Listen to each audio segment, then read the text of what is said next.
C'è posta per Elena Pavan.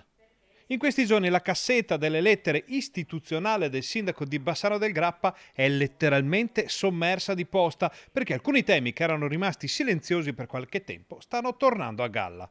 È il caso della reazione a catena che vede una corda molto tesa fra Baxi e San Lazzaro.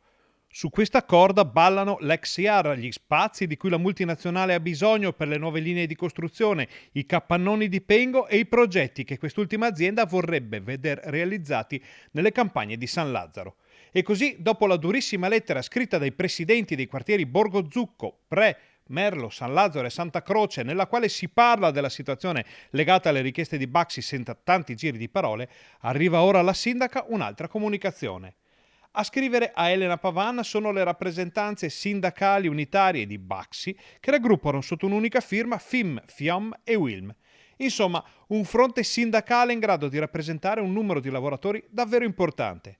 E i sindacati, ovviamente, intendono fare gli interessi di chi lavora all'interno di Baxi e sottolineano come un naufragio delle trattative in corso fra pubblico e privato potrebbe portare alla perdita di 700 posti di lavoro.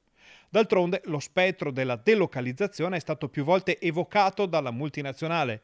L'ombra spaventosa del trasferimento delle linee di produzione bassanesi ha portato a una riunione del Consiglio di fabbrica che si è tenuta il 25 maggio.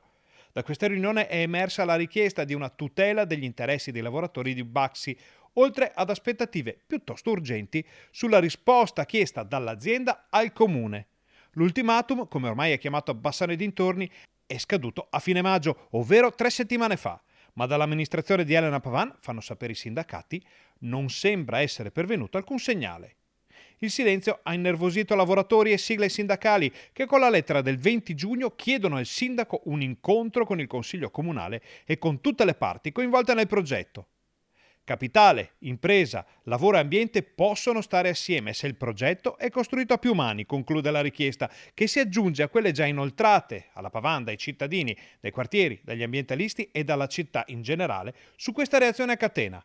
E il silenzio non è più un'opzione.